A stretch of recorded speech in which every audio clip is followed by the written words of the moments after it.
Hello दोस्तों, हमारे YouTube channel पर आप सभी का स्वागत है।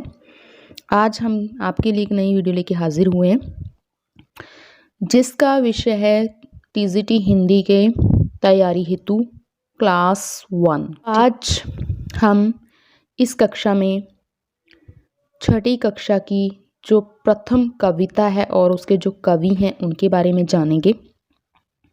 हर एक पॉइंट ऑफ व्यू से आपको बताया जाएगा जिस तरीके से पेपर में क्वेश्चंस पूछे जाते हैं। ठीक है, शुरू करते हैं। सबसे पहले हम क्या करेंगे, हम ये आप स्क्रीन पे देख सकते हो, सो मैंने कविता खोल रखी है, ठीक है, ओपन कर रखी है।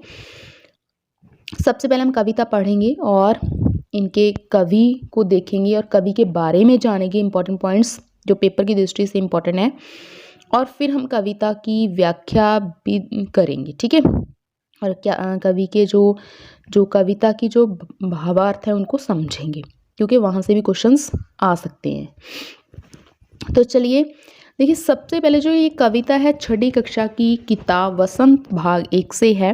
कविता का नाम है वह चिड़िया जो। एक बार कविता पढ़ूंगी आपके सामने, तो उसके बाद हम कवि के बारे में जानेंगे। वह चिड़िया जो चोंच मारकर दूध भरे जुंडी के दाने रुचि से रस से खा लेती है, वह छोटी संतोषी चिड़िया नीले पंखों वाली मैं हूँ, मुझे उनसे बहुत प्यार है। वह चिड़िया जो कंठ खोलकर बूढ़े बन बाबा की खातिर रस उंडेल कर गा लेती है, वह छोटी मुंह बोली चिड़िया नीले पंखों वाली मैं, मुझे विजन से बहुत प्यार है। ठीक है, वह चिड़िया जो चोंच मारकर चढ़ी नदी का दिल टटोलकर जल का मोती ले जाती है, वह छोटी गर्बीली चिड़िया नीले पंखों वाली मैं हूँ, मुझे नदी से बहुत प्यार है। तो केदारनाथ अग्रवाल जी की ये लिखी हुई कविता है। अब केदारनाथ अग्रवाल जी कौन है, कहाँ जन्म हुआ था, कब जन्म हुआ था, किस युग से संबंधित है, वो हम सब करेंगे। तो उसके बाद हम कविता के भावार्थ को समझेंगे। पहले केदारनाथ अग्रवाल जी के बारे में जानेंगे। केदारनाथ अग्रवाल जी का जो जन्म है वो 1911 में हुआ है। ये अब स्क्रीन पे मैंने सारे पॉइंट्स उठा लिए हैं, आप देख सकते हो। ठीक है, और मृत्यु काल 2000 ईस्वी में हुआ है। इनका जन्म स्थान जो गांव है इनका वो कमासन है, जिला बांदा, उत्तर प्रदेश में। प्रमुख रचनाएं कौन सी हैं? रचनाएं काफ़ी आपको पता भी होंगी, ठीक है, बट आप देख सकते हो। नींद के बादल 1947 में। हाँ जी, एक बार और बताती हूँ कि एक तो जन्म का साल पूछा जा सकता है पेपर में, जन्म स्थान पूछा जा सकता है, रचनाएं पूछी जा सकती हैं। तो रचनाओं का जो ईयर है, साल है, किस साल में रचना हुई है, वो पूछा जा सकता है। ये तो मेन है ही। ठीक है, नींद के बादल 1947, युग की गंगा 1947, फूल नहीं रंग बोलते 1965, लोक आलोक 1957, आग का आईना 1970, अपूर्वा 1984, समय समय पर, बसंती हवा, माझी ना बजाओ वंशी, गुल मेहंदी, पंख और पतवार, हे मेरी तुम। ठीक है, यहाँ पे कुछ रचनाओं के जिनको सन अवेलेबल हो चुके हैं आप देख सकते हो। हे मेरी तुम 1981 में है, और मार प्यार की थापी 1981, कहे केदार खरी खरी 1983, आत्मगन बम्बई का रक्त स्थान 1983, जमुन जल तुम 1984, बोल बोल अबोल 1985, जो शिलाएं तोड़ते हैं 1985। ठीक है, तो विशेष तथ्य मतलब केदारनाथ अग्रवाल जी के बारे में कुछ महत्वपूर्ण पॉइंट्स हम देखते हैं। वो कि आप पेशे से वकील थे, ये वैसे नहीं पूछा जाता, ठीक है, ये पॉइंट नहीं पूछा जाएगा, और पर आप इनका पेशा वैसे याद रखिएगा। और आपको सोवियत भूमि पुरस्कार एवं साहित्य अकादमी पुरस्कार प्राप्त हुआ, ये आप याद रखिएगा कि जो केदारनाथ अग्रवाल जी हैं उनको साहित्य अकादमी पुरस्कार था वो प्राप्त हुआ था, मिला था। ठीक है, तो इनकी जो कविताएं हैं उनको मुख्यतः दो श्रेणियों में बांटा जाता है। कौन कौन सी? एक तो पहली रचना राजनीतिक काव्य और प्रकृति प्रेम, मतलब राजनीतिक विषय से संबंधित है इनकी कविताएं और प्रकृति प्रेम से संबंधित। दूसरा जो है समाज संबंधी जो काव्य है इनका।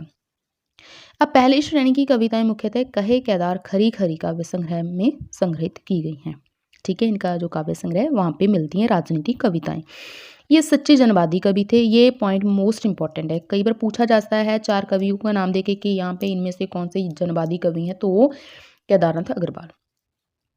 प्रकृति चित्रण के कारण इनको छायावादोत्तर कविता का पंथ सुमित्रानंद पंथ कहा जाता है। मतलब छायावादोत्तर, छायावाद के बाद प्रगतिवाद, क्योंकि ये प्रगतिवाद की कवि हैं, तो प्रगतिवाद में इनको जो पंथ कहा जाता है, मतलब जैसे सुमित्रानंद पंत वो प्रकृति प्रिय थे, ठीक है, प्रेमी थे, तो उसी तरीके से केदारनाथ अग्रवाल जी को भी प्रकृति प्रेमी कवि माना जाता है। लेकिन ये प्रगतिवाद के हैं, छायावादोत्तर कह सकते हैं। तो हे मेरी तुम काव्य संग्रह में शामिल कविताएं इनकी पत्नी को समर्पित हैं। वह रचना के लिए इनको 1986 में साहित्य अकादमी पुरस्कार प्राप्त हुआ है। ये पूछ लेते हैं कि साहित्य अकादमी पुरस्कार किस रचना पे मिला है या किसको मिला है, तो केदारनाथ अग्रवाल जी को अपूर्वा रचना पर, अपने काव्य संग्रह पर इनको साहित्य अकादमी पुरस्कार वो मिला है। ठीक है, ये केदारनाथ अग्रवाल जी के बारे में महत्वपूर्ण जानकारी थी आपके लिए। और अभी हम फिर से कविता की तरफ वापस चलते हैं और वहाँ पे करते हैं। ठीक है, अब इनके भावार्थ को समझेंगे, ये कविता क्यों लिखी या उनके मन में क्या बातें थी जो उन्होंने इसके बारे में लिखा। चिड़िया है ये कवि के खुद का प्रतीक है। ठीक है, मतलब चिड़िया सिर्फ एक प्रतीक लिया है उन्होंने, लेकिन वो एक चिड़िया के माध्यम से अपने ही मन की बातों को हमारे सामने रखना चाह रहे हैं। ओके, तो कवि ने क्या किया कि छोटी चिड़िया के खान पान और उसकी रुचियों के बारे में बताया है।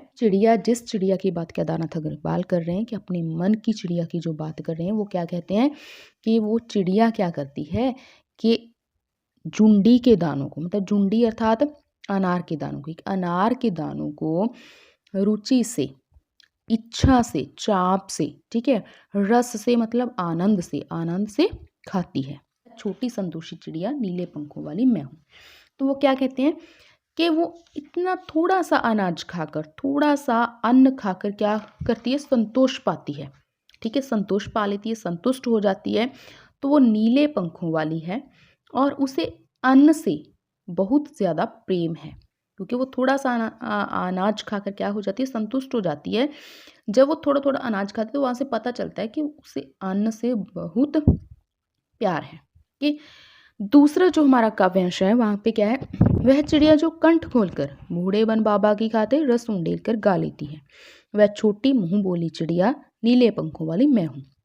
तो यहाँ पे वो क्या कहते हैं कि एक छोटी सी जो चिड़िया है वो क्या करती है, जैसे जंगल में रहती है, पेड़ों के ऊपर रहती है, ठीक है, चिड़िया।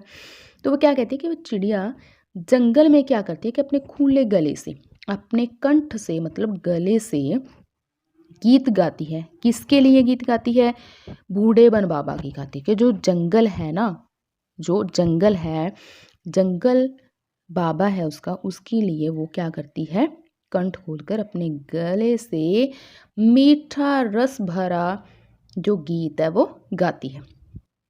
तो क्या होता है कि वो अपने गीत में क्या करती है कि अपने हृदय का जो सारा रस है ना वो डाल देती है। अब वो क्या कहती है कि वो जो छोटी चिड़िया है वो अपनी आवाज़ से सबको अपना बना लेती है।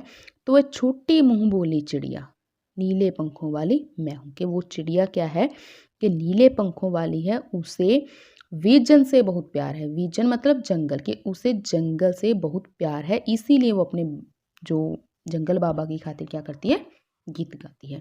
वह चिड़िया जो चोंच मारकर चढ़ी नदी का दिल टटोल कर जल का मोती ले जाती है। अब क्या करती है कि वो छोटी सी चिड़िया जो नदी में से क्या करती है कि जल रूपी मोती क्या करती है, ले जाती है अपनी चोंच में भरकर, और वह बहती हुई, तो ऐसा कैसा लगता है कि जैसे वो बहती हुई नदी का दिल टटोलती है, मतलब टटोल कर वहाँ से रस की बूंद लेती है और उड़ जाती है। वह अपने आप पर क्या करती है, गर्व करने वाली चिड़िया है। मतलब अपने आप पर जब वो ऐसा करती है ना, तो वो क्या करती है, अपने आप पर उसे गर्व होता है, गर्व महसूस करती है। तो वो क्या करती है, वो गर्वीली चिड़िया नीले पंखों वाली मैं हूँ, कहते हैं वो गर्व करने वाली, वो नीले पंखों वाली चिड़िया मैं हूँ, मुझे नदी से बहुत प्यार है। तो मुझे नदी से भी बहुत प्यार है, उस जल से भी बहुत प्यार है।